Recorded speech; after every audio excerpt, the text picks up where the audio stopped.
برف کے اندر بوڈی رکھتے ہیں نا انتقال کرنے کے بعد، اگر اس کو زیادہ دنوں تک رکھنا ہو تو ایک برف کھلے میں رکھیں تو وہ بھی ٹھنڈا ہوتا ہے لیکن اتنا ٹھنڈا نہیں ہوتا. اسی کو اگر پیک کر دیا جائے تو بہت زیادہ ٹھنڈ ہوتی ہے.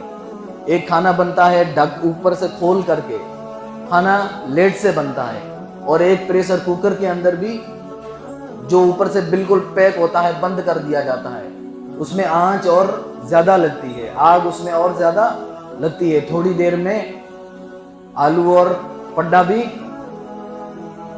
گل جاتا ہے.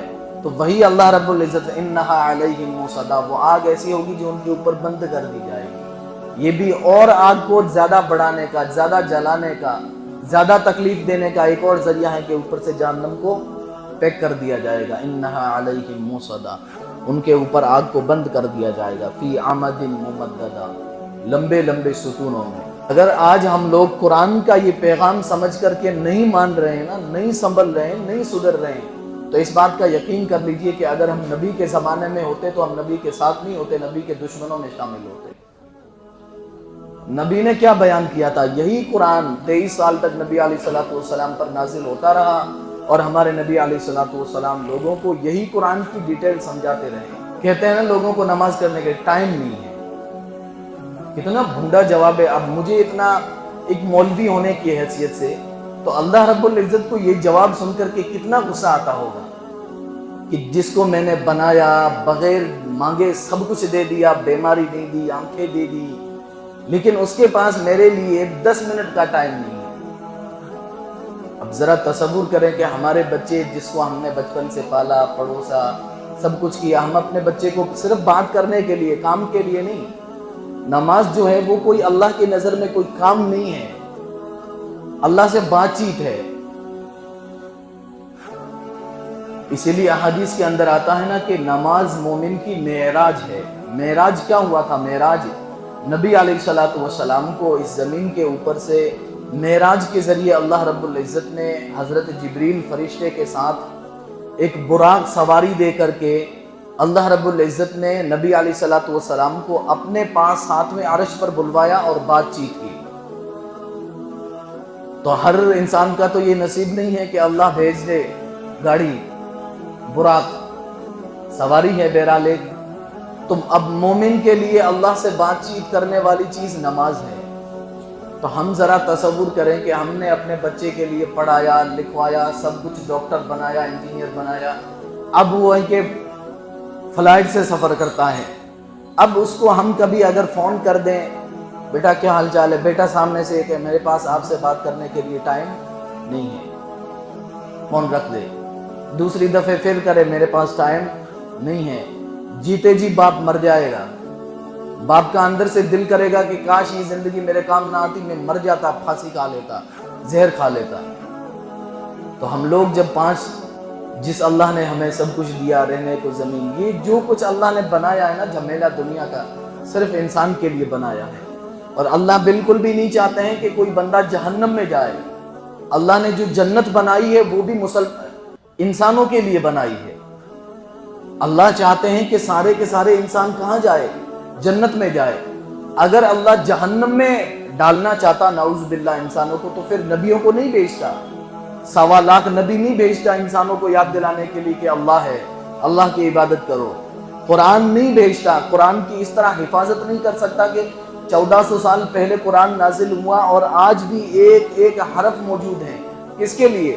تاکہ انسان جنت میں جانے والا بن جائے. اس قرآن کو پڑھے، اس قرآن کے اوپر عمل کرے، اس میں غور کرے اور اس کے مطابق زندگی گزار کر کے جنت میں جانے والا بن جائے. تو اللہ رب العزت چاہتے ہیں کہ ہر انسان جنت میں جائے. تو اللہ رب العزت جس نے اس دنیا میں انسان کو سب کچھ دیا، بھئی وضو کرتے ہوئے تھوڑے آواز کم رکھیں گے تو لوگوں کو ڈسٹرب نہیں ہوگا. تو اللہ رب العزت یہ چاہتے ہیں کہ دنیا میں اللہ نے سب کچھ دیا، مرنے کے بعد جنت جیسا انتظام کیا، اس کو ہم 5 دفعہ مؤذن کی اذان اللہ اکبر اشہد ان لا الہ الا اللہ آتی ہے اور ہم نہیں آتے ہیں، تو ہمارا گویا کہ جواب یہ ہوتا ہے کہ ہمارے پاس ٹائم نہیں ہے. سمجھیں ذرا اللہ رب العزت کا غضب اور غصہ اس وقت کتنا بھڑکتا ہوگا. لیکن پھر بھی عذاب نازل نہیں ہو رہا، پھر بھی بیماری نہیں آ رہی، پھر بھی ٹھیک ٹھاک چل رہا ہے. اور ایسے ہی اتراتے ہوئے زمین پر گھوم رہے ہیں۔ بسم اللہ الرحمن الرحیم وصلی اللہ علی النبی الکریم، اما بعد فاعوذ باللہ من الشیطان الرجیم، بسم اللہ الرحمن الرحیم، ویل لکل ہمزۃ لمزہ الذی جمع مالا وعددہ يحسب أن ماله أخلده كلا لينبذن في الحطمة إلى آخر السورة۔ اب کچھ دیر تک ادھر توجہ رکھیں گے، باہر کام چل رہا ہے تو بار بار ادھر نہیں دیکھیں گے، میں بھی تھوڑا ڈسٹرب ہوتا ہوں۔ نماز کے بعد انشاءاللہ بالکل وہ جو کٹنگ کر رہے ہیں نا ان کے پاس میں بیٹھ کے غور سے سیکھ لیں گے ہم کام۔ یہ اس طرح کی باتیں شروع میں ایک تو یہ بھی ہوتا ہے کہ توجہ ہو جائے، اور دوسرا ہے کہ مائنڈ تھوڑا فریش ہو جائے شروع سے ہی۔ تو سورۃ الہمزہ جو مکی سورت ہے اور اس کے اندر کل 9 سینٹنس 9 آیات ہے، جس کی ابتدائی 3 آیات کی تفسیر اور تشریح اور مطلب ہم نے گزشتہ جمعے کو سمجھا تھا۔ اس صورت کے اندر اللہ رب العزت نے 3 بڑے گناہوں کا ذکر فرمایا۔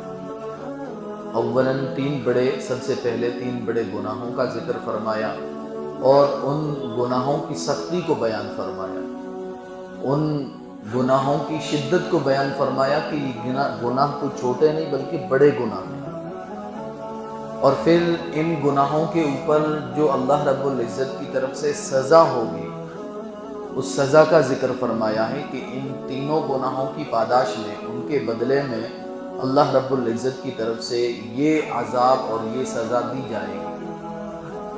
بہرحال 3 سزائیں کون سی ہے، بلکہ 3 گناہ کون سے ہیں، 3 جرائم کون سے ہیں جس کو اس صورت میں بیان کیا۔ پہلا گناہ ہے غیبت کرنا، جس کو ہم نے سمجھا گزشتہ جمعے کو۔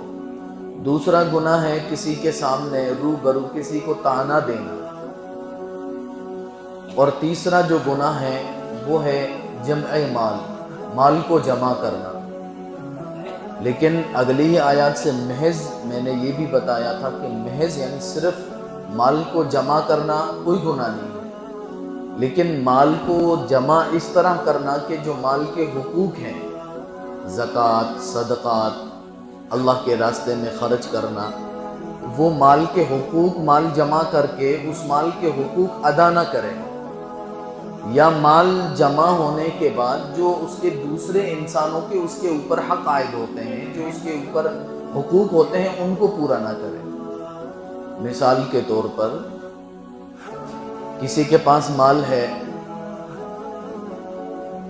تو اگر کوئی اس کے سامنے کوئی چاہے دینی کام ہو یا کوئی بھوکا ہو پیاسا ہو، تو جس کے پاس مال ہے اس کے ذمے حق بنتا ہے، اس کے لیے ضروری ہے کہ وہ اس بھوکے کو پیاسے کو اپنی طرف سے کھلائے اور پلائے، کسی بے گھر کو گھر دے، کسی بے سہارا کو سہارا دے دے، یا کوئی دینی کام ہے جیسے مسجد بن رہی ہے، مدرسہ بن رہا ہے، اسلامک ایجوکیشن کی اور چیزیں بن رہی ہے، وہاں مال ہے نہیں دے رہا ہے تو پھر مطلب یہ ہے کہ یہ مال کے حقوق ادا نہیں کر رہا ہے۔ ایسے ہی میں نے یہ بھی مثال دی تھی کہ 2 پڑوسی بلکہ 3 پڑوسی مان لیں، 3 پڑوسی میں سے ایک جس کا کچھ بھی نہیں ہے، جس کے پاس یعنی جس کے پاس مال نہیں ہے، وہ اپنا کماتا ہے کھاتا ہے اس کنڈیشن میں۔ دوسرا ہے کہ بیمار ہے، غریب بھی ہے، پیسے بھی نہیں ہے پاس میں، پلس اس کے اوپر بیماری بھی آ گئی اور کوئی حالات آ گئے، بوڑھا ہو گیا، مزدوری نہیں کر سکتا، کھانے پینے کے بھی لالے پڑتے ہیں، کما نہیں سکتا۔ اور تیسرا اسی کا پڑوسی ہے جس کے پاس اللہ رب العزت نے جس کو مال دیا ہے۔ تو ایک والا وہ پڑوسی جس کے پاس مال نہیں ہے، اس کے پاس اتنا ہی مال ہے جس سے وہ اپنے خرچے اٹھا سکتا ہے، اپنا کھانے پینے کا بندوبست کر سکتا ہے۔ اور تیسرا وہ ہے جس کے پاس اپنی ضرورت سے زائد مال جمع کیا ہوا ہے، جمع مال کو جمع کرنا۔ تو اب جو پہلا جو پڑوسی ہے، تینوں پڑوسی، بیچ والے کو ضرورت ہے، پہلے والا اپنے حساب سے کماتا کھاتا ہے، اور تیسرے کے پاس مال جمع ہے۔ تو جو پہلا پڑوسی ہے اس کے اوپر کوئی حق نہیں ہے اس کے لیے چاہے پڑوس میں وہ پریشان رہے، کیونکہ اس کے پاس مدد کرنے کے اسباب ہی نہیں ہیں۔ لیکن جو تیسرا پڑوسی ہے جس کے پاس اللہ رب العزت نے مال دیا ہے، اس کے پاس مال ہے، اب اس کے پڑوس میں، اس کے علم میں، اس کی نالج میں اس کو پتا ہے کہ فلاں جگہ پر کوئی انسان ہے جس کو کھانے کی ضرورت ہے، پینے کی ضرورت ہے، یا علاج کی ضرورت ہے، نکاح کی ضرورت ہے، رشتوں کی ضرورت ہے، لیکن وہ خرچ نہیں کر رہا ہے، وہ سمجھ رہا ہے کہ میرا مال ہے، بڑی مشکل سے کمایا ہے۔ کہتے ہیں نا لوگ، بڑی محنت کر کے، بڑی قربانیاں دے کے مال کمایا ہے۔ تو ایک بات ہمیشہ یاد رکھیں کہ مال کا آنا، اس کا تعلق قربانی سے یا محنت کرنے سے بالکل بھی نہیں ہے۔ مال کا آنا، اس کا تعلق محنت سے نہیں ہے۔ اگر محنت سے ہوتا تو یہ لیبر سب سے بڑے پیسے والے ہوتے کہ 8 گھنٹہ 12 گھنٹہ ایک دم کڑی مزدوری کرتے ہیں۔ اس کے علاوہ آفس میں بیٹھنے والے لوگ صرف بٹن دباتے ہیں، وہ مہینے میں جتنے کماتے ہیں وہ بٹن دبانے والے ایک دن میں کما لیتے ہیں۔ تو محنت زیادہ کس کی ہے؟ لیبر کی، مزدور کی۔ تو اس سے پتہ چلتا ہے کہ جو مال آتا ہے کسی انسان کے پاس، وہ مال محنت کی وجہ سے نہیں آتا ہے۔ اللہ رب العزت کی ایک نعمت ہے، جیسے اولاد محنت سے نہیں ہوتی۔ نکاح کا ایک ذریعہ تو ہے، اولاد کے لیے نکاح ایک ذریعہ ہے، لیکن ضروری نہیں ہے کہ نکاح کے بعد اولاد ہو جائے۔ بہت سارے شادی شدہ نکاح کے بعد بے اولاد رہتے ہیں۔ تو ایسے ہی محنت کرنا یہ ایک ذریعہ تو ہے، لیکن ضروری نہیں ہے کہ محنت ہی کی وجہ سے پیسہ آتا ہے۔ جیسے اللہ رب العزت نکاح کرنے کے بعد، شادی کرنے کے بعد جس کو چاہتا ہے اولاد دیتا ہے، جس کو چاہتا ہے نہیں دیتا ہے، جس کو چاہتا ہے نرینہ اولاد دیتا ہے، جس کو چاہتا ہے فیمیل اولاد دیتا ہے۔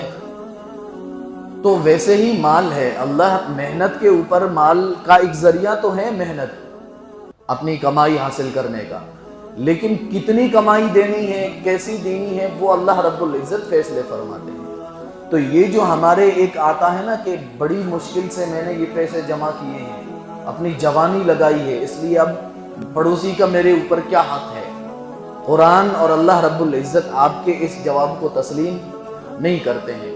اللہ رب العزت فرماتے ہیں کہ دنیا کے اندر ایک ایک چیز، ایک ایک دانہ، ایک ایک بلڈ کا قطرہ، ایک ایک سانس، اللہ رب العزت فرماتے ہیں میری دی ہوئی ہے، پیسہ بھی میرا دیا ہوا ہے، آپ کی محنت کا کوئی کمال نہیں ہے، یہ مال اللہ رب العزت نے دیا ہے۔ تو پھر جب اللہ رب العزت کا جہاں خرچ کرنے کا حکم ہے وہاں اگر خرچ نہیں کرتا ہے تو پھر وہ اس مال کا حق ادا نہیں کر پاتا ہے۔ وہ اس جو اللہ رب العزت کی طرف سے اس کے اوپر ایک حق آتا ہے، وہ اس حق کو مارنے والا شمار ہو۔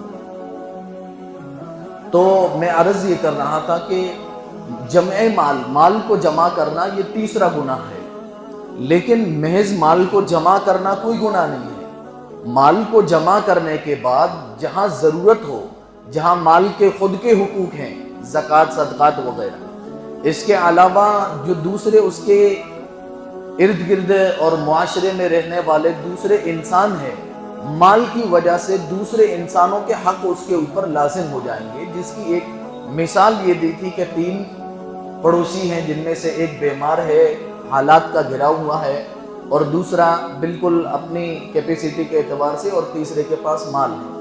تو اب تیسرا شخص اگر خرچ نہیں کرے گا اس بیمار کے اوپر، اس بیچارے کے اوپر، تو پھر اللہ رب العزت کی طرف سے گویا کہ اس نے ایک حق مار دیا ہے۔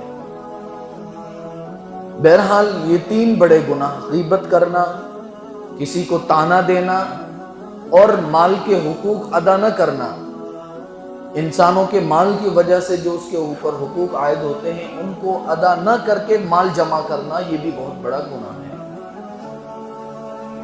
یہ 3 گناہ بیان فرمائے، اور اس کا جو اللہ رب العزت نے سزا بتائی ہے وہ بتائی ہے جہنم، اس کی سزا جہنم۔ آیات میں اللہ رب العزت کا انداز دوسرا ہے، لیکن خلاصہ یہ ہے کہ اس کی سزا جہنم ہے۔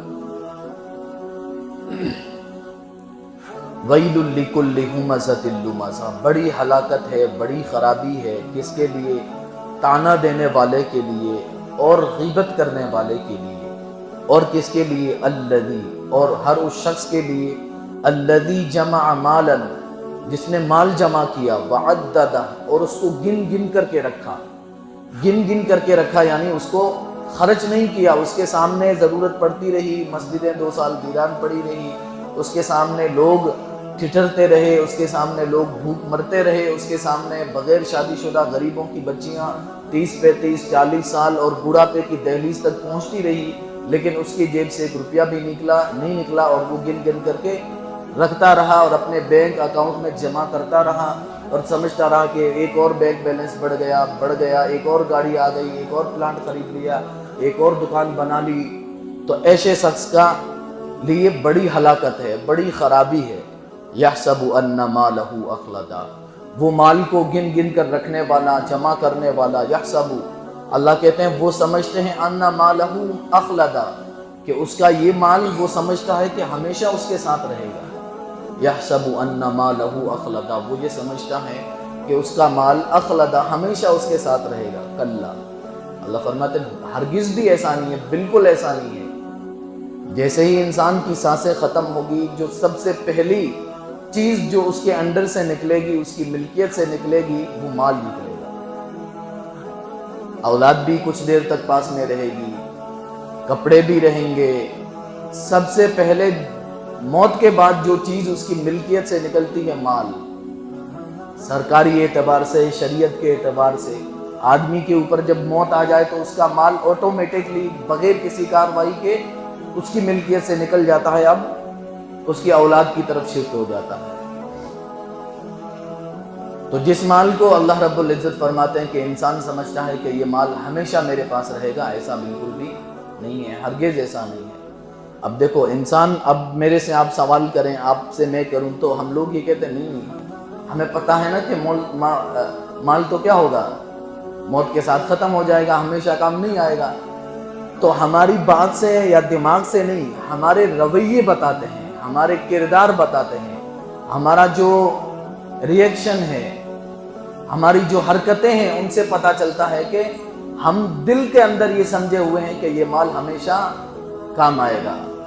کسی کے پاس سے 10 روپے، 500 روپے، 1000 2000 1 لاکھ روپے نکل نہیں رہے ہیں، اس کی جیب سے خرچ ہو نہیں رہے ہیں، اب وہ کہتا چاہے یہ پھر ہے کہ نہیں مال تو مجھے پتا ہے کہ ہمیشہ نہیں رہے گا، لیکن نکل نہیں رہے ہیں۔ اس کا مطلب کیا ہے؟ اس کا مطلب ہے کہ اندر سے وہی سمجھا ہوا ہے کہ مال اس کے ہمیشہ کام آتا رہے گا، حالانکہ اللہ رب العزت فرماتے مال کچھ بھی کام نہیں آنا۔ اس دنیا میں مال کی وجہ سے چند دھوکے مل سکتے ہیں، چند اچھی فیسلٹیز مل سکتی ہے، وہ بھی اگر اللہ چاہے تو، ورنہ مال کے ہوتے ہوئے بیماری مل جائے تو کیا فیسلٹی ملے گی؟ کھانا تک انسان نہیں کھا سکتا۔ مال کے ہوتے ہوئے اگر اولاد بگڑ جائے، انسان کا سکون ختم ہو جاتا ہے۔ مال کے ہوتے ہوئے اگر آنکھیں چلی جائے، کس کام آیا مال؟ مال کے ہوتے ہوئے انسان پیرالائز ہو جائے، ہاتھ پیر کام کرنے چھوڑ دیں، کس چیز کے لیے آئیں گے یہ کام؟ تو مال بالکل بھی، ہاں کچھ دفعے ایسا ہوتا ہے کہ مال کی وجہ سے اس دنیا میں جب تک اللہ نے اس کو سانسیں دی ہے، کبھی کبھار ان سے انسان کیا کر لیتا ہے، تھوڑی اچھی فیسلٹی والی، اچھی کوالٹی والی زندگی گزار لیتا ہے۔ اس سے زیادہ مال کی کوئی حقیقت نہیں ہے۔ اب آپ سمجھ رہے ہوں کہ مال، ہم لوگ یا یہ مولوی صاحب پتہ نہیں کیوں مال کو فوکس کر رہے ہیں، ہر جگہ مال گھسیڑ رہے ہیں، اور اللہ رب العزت ہیں وہ بھی ہر جگہ مال کی بات کر رہے ہیں۔ تو ہم لوگ یہ سمجھتے ہیں کہ ہمارے دلوں میں محبت نہیں ہے، لیکن یہ ہمارا جو دعویٰ ہے نا کہ ہمارے دلوں میں محبت مال کی نہیں ہے، یہ جھوٹا دعویٰ ہے۔ میں بھی آپ کے ساتھ ہوں، جھوٹا دعویٰ ہے، بالکل جھوٹا دعویٰ ہے۔ اگر ہم اپنے اس دعوے میں سچے ہوتے کہ ہم مال سے محبت نہیں کرتے، تو ہم اپنے بچوں کو اسکول کا اتنا پریشر لے رہے ہیں، بچہ اسکول جا رہا ہے، آ رہا ہے، کوچنگ جا رہا ہے، پھر آ رہا ہے، وہ گول مٹول بنا ہوا ہے، چکروں میں پڑا ہوا ہے پورا دن، اور بیٹے کے پاس باپ کو وقت دینے کے لیے نہیں ہے کہ وہ 1 گھنٹہ 2 گھنٹہ اپنے بچے کو دین کی تعلیم دلوا سکے۔ تو اس سے کیا پتہ چلتا ہے کہ ہم دین کو اہمیت نہیں دے رہے، مال کو اہمیت دے رہے ہیں کہ بچہ پڑھ لے گا، کل کو اچھے نوٹ کمائے گا۔ کیا ہوئے گا؟ اچھے نوٹ کمائے گا، ڈاکٹر بن جائے گا، ہم بھی مزے سے رہیں گے، بیٹا بھی مزے سے رہے گا۔ تو یہ جو ہمارا دعویٰ ہے کہ مال کی محبت ہمارے دلوں میں نہیں ہے، یہ کیا ہے؟ جھوٹا دعویٰ ہے ہمارا، ہم اس میں سچے نہیں ہیں۔ اگر ہمارے دلوں میں مال کی محبت نہیں ہوتی تو ہم اپنے بچوں کو جو یہ کوچنگ اور اسکول پڑھاتے ہیں نا، اس نیت سے پڑھاتے کہ یہ آگے جا کر کے قوم کے کام آئے گا، قوم مسلم کے مسائل کو حل کرے گا، انسانیت کی خدمت کرے گا، ملک کی خدمت کرے گا۔ لیکن ہم میں سے کوئی ایک انسان نہیں بتا سکتا کہ ہم اپنے بچے کو تعلیم اس لیے دلوا رہے ہیں تاکہ وہ قوم کے کام آئے، وہ ملک کے اور ملت کے کام آئے۔ ایسا کوئی بھی نہیں سمجھتا۔ سب ہم لوگ کیا سمجھتے ہیں؟ میرے کام آئے گا، میرے بیٹے کے کام آئے گا۔ اور دین پڑھنے کے لیے نماز، بڑا افسوس ہوتا ہے لوگ جب یہ کہتے ہیں نا، مجھے اتنا غصہ آتا ہے نا کہ تھپڑ رسید کروں کھینچ کے۔ کہتے ہیں نا لوگوں کو نماز کرنے کے ٹائم نہیں ہے۔ کتنا بھونڈا جواب ہے۔ اب مجھے اتنا ایک مولوی ہونے کی حیثیت سے تو اللہ رب العزت کو یہ جواب سن کر کے کتنا غصہ آتا ہوگا کہ جس کو میں نے بنایا، بغیر مانگے سب کچھ دے دیا، بیماری نہیں دی، آنکھیں دے دی، لیکن اس کے پاس میرے لیے 10 منٹ کا ٹائم نہیں ہے۔ اب ذرا تصور کریں کہ ہمارے بچے جس کو ہم نے بچپن سے پالا، پڑوسا، سب کچھ کیا، ہم اپنے بچے کو صرف بات کرنے کے لیے، کام کے لیے نہیں۔ نماز جو ہے وہ کوئی اللہ کی نظر میں کوئی کام نہیں ہے، اللہ سے بات چیت ہے۔ اسی لیے احادیث کے اندر آتا ہے نا کہ نماز مومن کی معراج ہے۔ معراج کیا ہوا تھا؟ معراج نبی علیہ الصلوۃ والسلام کو اس زمین کے اوپر سے معراج کے ذریعے اللہ رب العزت نے حضرت جبریل فرشتے کے ساتھ ایک براق سواری دے کر کے اللہ رب العزت نے نبی علیہ الصلوۃ والسلام کو اپنے پاس ساتویں عرش پر بلوایا اور بات چیت کی۔ تو ہر انسان کا تو یہ نصیب نہیں ہے کہ اللہ بھیج دے گاڑی، براق سواری ہے۔ بہرحال ایک تم اب مومن کے لیے اللہ سے بات چیت کرنے والی چیز نماز ہے۔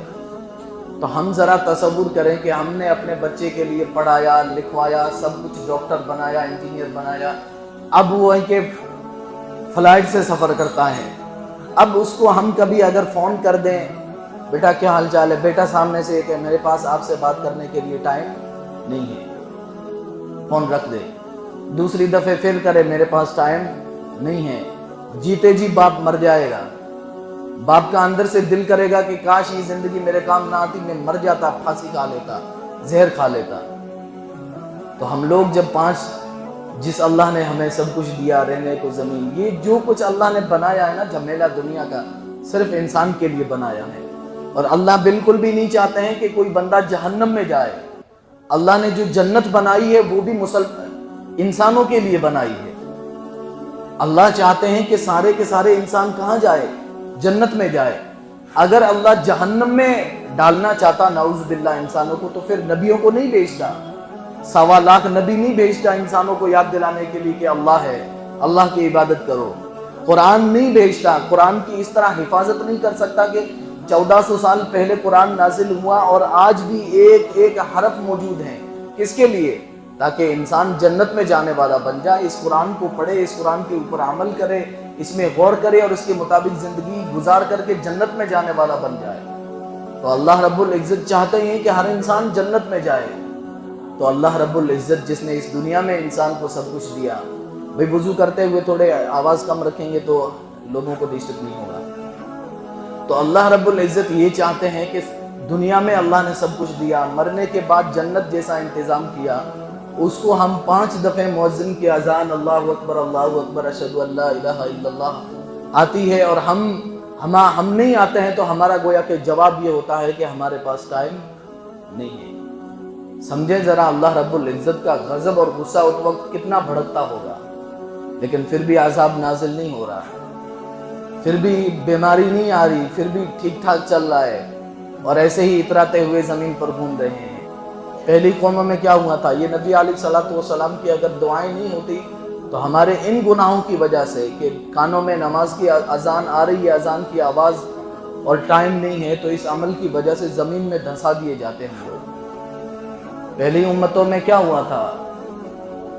بنی اسرائیل میں اللہ رب العزت نے وقتی طور سے مچھلی جو حلال ہے، اس مچھلی کھانے کو اللہ رب العزت نے کہا کہ آپ 6 دن تک مچھلی کھا سکتے ہو، 6 دن تک، لیکن 7ویں دن مچھلی کا شکار کرنا بنی اسرائیل کے اوپر، یہود کے اوپر، بنی اسرائیل کے اوپر حرام تھا کہ ہفتے کے روز، سیٹرڈے کے روز، سنیچر کے روز مچھلی نہیں کھا سکتے۔ وہ بدماش تھے، انہوں نے 6 دن بھی کھائی اور کہا 7 دن کیوں چھوڑے، 7ویں دن بھی کھائیں گے۔ کھائی مچھلی، جس کی وجہ سے اللہ رب العزت نے انہیں بندر بنا دیا۔ تھے انسان، بندر بنا۔ کتنا چھوٹا گناہ ہے ہم اتنے بڑے بڑے نماز چھوڑ رہے ہیں نا، کتنا چھوٹا گناہ۔ ایک مچھلی جو حلال ہے، جس میں نہ تو کوئی نشہ ہے، کوئی بھی چیز نہیں، اور وہ بھی 6 دن کھانا حلال ہے، صرف 1 دن باقی چیز کھاؤ، صرف مچھلی نہیں کھاؤ، کھائی بندر بنا دیا گیا۔ تو ہم لوگ تو 50 60 سال ہو گئے لگاتار نمازیں چھوڑ رہے ہیں۔ اگر نبی علیہ الصلوۃ والسلام کی دعائیں نہیں ہوتی، آپ علیہ الصلوۃ والسلام نے ایک موقع پر 3 4 دعائیں فرمائی ہیں، اور اللہ رب العزت نے گارنٹی دی ہے کہ میں آپ کی یہ دعا قبول ہے اس دنیا میں۔ اس میں ایک یہ بھی تھا کہ اللہ میرے امت کے لوگوں کو آپ ایک ساتھ عذاب مت دینا کہ پوری امت ہی ہلاک ہو جائے۔ تو اللہ رب العزت نے اس دعا کو قبول فرمایا ہے، ورنہ ہمارے کرتوت، ہمارے اعمال اور ہماری یہ حرکتیں ایسی ہیں کہ زمین میں دھسا دیے جائیں، ہم لوگ خنزیر بنا دیے جائیں، کتے بنا دیے جائیں۔ اللہ رب العزت کی نظر میں کوئی مشکل نہیں ہے۔ قرآن کریم کا آگے آپ جب پڑھیں گے انشاءاللہ تو ایسے ایسے واقعات آئیں گے کہ اللہ رب العزت نے پتھروں سے ایک پتھر کا ٹکڑا، اس سے پانی کے چشمے جاری کر دیے۔ ایسے ایسے عذاب آئے، کھانے لے کر کے بیٹھتے تھے، جوؤں سے کھانا بھر جاتا تھا، پانی خون بن جاتا تھا۔ ایسے ایسے عذاب آئے ہیں پہلی امتوں کے اوپر۔ تو ہمارے کرتوت بھی کچھ کم نہیں ہے، یہ نبی علیہ الصلوۃ والسلام کی دعاؤں کا اثر ہے۔ تو بہرحال یہ بڑا بھونڈا جواب ہے کہ ٹائم نہیں ہے۔ نماز کی بہرحال ہمیں پابندی کرنی پڑے گی۔ بہرحال کہاں سے بات نکلی تھی؟ بات یہاں سے نکلی تھی کہ ہمارا جو عمل ہے نا، ہمارا کردار، کیریکٹر، وہ بتاتا ہے کہ ہم مال سے بہت زیادہ محبت کرتے ہیں۔ ہم دل میں یہ سمجھتے ہیں کہ مال ایسے ہی، مال سے مزے اڑاتے رہیں گے اور مال ہمیشہ ہمیشہ ہمارے ایسے ہی کام آتا رہے گا۔ اللہ رب العزت فرمائے یحسب ان مالہ اخلدا، انسان وہ مال جمع کرنے والا یہ سمجھتا ہے کہ یہ اس کا مال ہمیشہ اس کے ساتھ رہے گا۔ کلا، ہرگز ایسا نہیں۔ لَيُنبَذَنَّ فِي الْحُطَمَةِ، واللہ ضرور بالضرور ان کو ڈال دیا جائے گا۔ اب یہ عذاب جو 3 گناہ آئے تھے ان کا عذاب کیا ہے؟ اب یہاں سے ان کے عذاب شروع ہو رہے ہیں۔ لَيُنبَذَنَّ فِي الْحُطَمَةِ، ضرور بالضرور ان کو پھینک دیا جائے گا حطمہ کے اندر، روندنے والی کے اندر، توڑنے پھوڑنے والی چیز کے اندر پھینک دیا جائے گا۔ وما ادراک، اور آپ نہیں سمجھے، اللہ رب العزت خود فرما رہے وما ادراک، اور آپ نہیں سمجھے، آپ نہیں جانتے کہ وہ توڑنے والی، وہ روندنے والی، توڑنے پھوڑنے والی چیز کیا ہے۔ نار اللہ الموقدہ، وہ اللہ کی لگائی ہوئی آگ ہے، اللہ کی سلگائی ہوئی آگ ہے، یعنی جہنم ہے۔ التی تطلع علی الافئدہ، جو ڈائریکٹ دل کو جلاتی ہے۔ التی تطلع علی الافئدہ، جو ڈائریکٹ دلوں کو جلائے گی۔ جہنم کی آگ کی یہ خاصیت ہوگی، آگ لگے گی انگلی پہ، آگ لگے گی باڈی پہ، باڈی کم جلے گی، اس سے زیادہ اس کا دل جلے گا۔ کبھی مرچی زیادہ ہو جاتی ہے نا، مرچی کھانے میں دل ہلکا سا جلنے لگتا ہے نا، پانی کی کئی بوتلیں خالی ہو جاتی ہے، دہی پی لو، یہ ٹیبلٹ لے لو، وہ لے لو، یہ لے لو۔ جہنم کی آگ جب دل کو جلائے گی تو اس وقت کیا حالت ہوگی؟ بعض مفسرین یہ بھی فرماتے ہیں کہ دل جلانے سے، کہ جہنم کی آگ ڈائریکٹ دل کو جلائے گی، اس کا مطلب یہ ہے کہ دنیا میں تو انسان جلتا ہے، جب جلتا ہے خون اس کا جل جاتا ہے تو انسان کی روح نکل جاتی ہے، ختم تکلیف۔ موت کی تکلیف سب سے بھیانک ہے نا دنیا میں، لیکن جہنم کے مقابلے میں کچھ بھی نہیں ہے۔ اس میں کیا ہوتا ہے، جب انسان کو کوئی بھی تکلیف پہنچتی ہے بہت زیادہ، اس کو جب تکلیف اور درد ہوتی ہے تو روح نکل جاتی ہے، انسان کے اوپر موت آ جاتی ہے، پھر تکلیف نہیں رہتی۔ ایک انسان آگ میں جل رہا ہو تو جلتے جلتے کچھ دیر کے بعد موت آ جاتی ہے، لیکن جہنم میں موت نہیں آئے گی، بس جلتا رہے گا انسان۔ تصور کریں کہ وہ کیسی آگ ہوگی اور کیسی تکلیف ہوگی جس میں کوئی موت نہیں ہے اور مسلسل جلے جانا ہے، جلنا ہے، جلنا ہے، جلنا ہے، جلنا ہے، موت نہیں ہے، کیسی تکلیف ہوگی۔ بہرحال تو اللہ رب العزت فرما رہا ہے کہ ان لوگوں کے لیے جو یہ 3 گناہ کرتے ہیں، کلا لینبذن فی الحطمہ، ان کو ایک روندنے والی چیز میں، توڑنے پھوڑنے والی چیز میں، جلانے والی چیز میں ڈالا جائے گا۔ اور وہ کیا ہے؟ ناراللہ الموقدہ، وہ اللہ کی سلگائی ہوئی آگ ہے، التی تطلی علی الافئدہ، جو دلوں پر اثر کرے گی، جو دلوں کو جلائے گی، انہا علیہم موصدہ۔ اب اور فرمانا کہ وہ آگ کیسی ہوگی؟ انہا علیہم موصدہ، وہ آگ ان لوگوں کے اوپر بند کر دی جائے گی، وہ آگ ان لوگوں کے اوپر بند کر دی جائے گی، پیک کر دی جائے گی، انہا علیہم موصدہ۔ جیسے آج کل سمجھے نا، یہ دیکھو ایک برف ہوتا ہے، برف کے اندر باڈی رکھتے ہیں نا انتقال کرنے کے بعد، اگر اس کو زیادہ دنوں تک رکھنا ہو تو ایک برف کھلے میں رکھیں تو وہ بھی ٹھنڈا ہوتا ہے، لیکن اتنا ٹھنڈا نہیں ہوتا۔ اسی کو اگر پیک کر دیا جائے تو بہت زیادہ ٹھنڈ ہوتی ہے۔ ایک کھانا بنتا ہے ڈھک اوپر سے کھول کر کے، کھانا لیٹ سے بنتا ہے، اور ایک پریشر کوکر کے اندر بھی جو اوپر سے بالکل پیک ہوتا ہے، بند کر دیا جاتا ہے، اس میں آنچ اور زیادہ لگتی ہے، آگ اس میں اور زیادہ لگتی ہے، تھوڑی دیر میں آلو اور پڈا بھی گل جاتا ہے۔ تو وہی اللہ رب العزت انہا علیہم موصدہ، وہ آگ ایسی ہوگی جو ان کے اوپر بند کر دی جائے گی۔ یہ بھی اور آگ کو زیادہ بڑھانے کا، زیادہ جلانے کا، زیادہ تکلیف دینے کا ایک اور ذریعہ ہے کہ اوپر سے جہنم کو پیک کر دیا جائے گا، انہا علیہم موصدہ، ان کے اوپر آگ کو بند کر دیا جائے گا، فی عمد ممددہ، لمبے لمبے ستونوں میں۔ ستون بولتے پلروں کو، آگ کے گویا کہ پلر ہوں گے، آگ کے پلر ہوں گے جن کے اندر ان کو پیک کر دیا جائے گا۔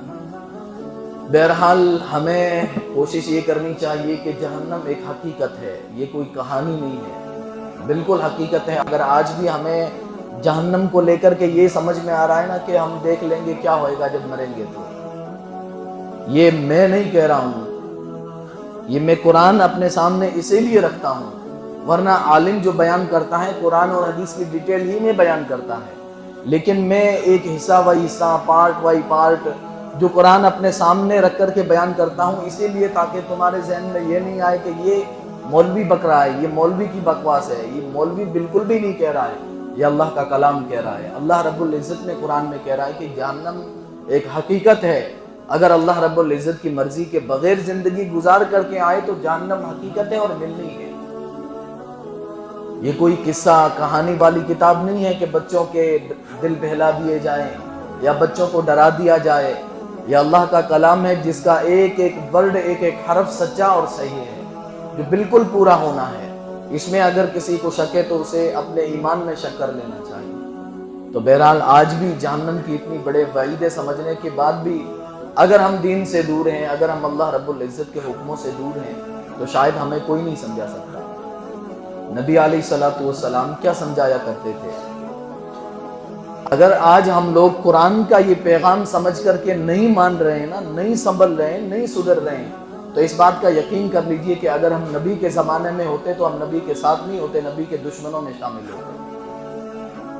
نبی نے کیا بیان کیا تھا؟ یہی قرآن 23 سال تک نبی علیہ الصلوۃ والسلام پر نازل ہوتا رہا، اور ہمارے نبی علیہ الصلوۃ والسلام لوگوں کو یہی قرآن کی ڈیٹیل سمجھاتے رہے۔ جو سمجھ گئے، جو سدھر گئے نبی علیہ الصلوۃ والسلام کے اس پیغام پر، وہ ہمیشہ کے لیے صحابہ بن گئے۔ قرآن نے ان کو کہہ دیا رضی اللہ عنہم ورضوا عنہ، ہمیشہ کے لیے جنتی ہے۔ نبی علیہ الصلوۃ والسلام نے اپنے ساتھیوں کے بارے میں کہہ دیا، خطبے میں جو آتا ہے نا، اللہ اللہ فی اصحابی لا تتخذوهم غرضا من بعدی، نبی علیہ الصلوۃ والسلام نے لوگوں کو کہا کہ اللہ سے ڈریے، میرے صحابہ کو کبھی بھی اپنے باتوں کا نشان مت بنانا، یعنی ان کے اوپر کبھی طنز مت کرنا۔ فمن احبهم فبحبی احبهم، اپنے ساتھ دینے والوں کے بارے میں، قرآن کا اس پیغام کو نبی کی زبان سے سمجھنے والے لوگوں کے بارے میں نبی علیہ الصلوۃ والسلام نے فرمایا کہ جو ان سے محبت کرے گا، یعنی صحابہ سے محبت کرے گا، فبحبی احبهم، میں بھی ان سے بہت زیادہ محبت کروں گا۔ ومن ابغضهم فببغضی ابغضهم، اور جو میرے صحابہ سے بغض رکھے گا، ان سے نفرت کرے گا، تو میں بھی ان سے نفرت کروں گا۔ تو نبی علیہ الصلوۃ والسلام کے دور میں یہی قرآن کی آیات سن کر کے، اسی کی تفصیل اور تفسیر سمجھ کر کے، جو نبی علیہ الصلوۃ والسلام کی ذات کے اوپر ایمان لے آئے، سنبھل گئے، سدھر گئے، ان کے لیے جنت کے پروانے مل گئے۔ اور جو نبی علیہ الصلوۃ والسلام کے اس پیغام کو جنہوں نے ٹھکرا دیا، جن کو اس پر توجہ نہیں دی، جن کو لگا کہ یہ بکواس ہے، آج نہیں کہتے ہیں آپ لوگوں کو، میں بالکل بھی نہیں کہہ رہا ہوں، میں ایسے بہت ساری کئی باتیں ہوتی ہیں جو آپ میرا مخاطب نہیں ہوتے، لیکن اور بھی بہت سارے لوگ یہ سوشل میڈیا کے وجہ سے سنتے ہیں، تو کئی دفعہ ان کو بھی کہنا مراد ہوتا ہے۔ تو آج ایسے بہت سارے لوگ ہمارے معاشرے میں ہے نا، کہتے ہیں یہ مولویوں کی بنائی ہوئی باتیں ہیں۔ خدا کی قسم نبی علیہ السلام کو بھی یہی کہا جاتا تھا کہ یہ بنائی ہوئی باتیں ہیں، یہ جادوگر ہے، یہ کہانی باز ہے، کہانیاں گڑھ رہا ہے۔ اساطیر الاولین، قرآن کی آیتیں ہیں اساطیر الاولین۔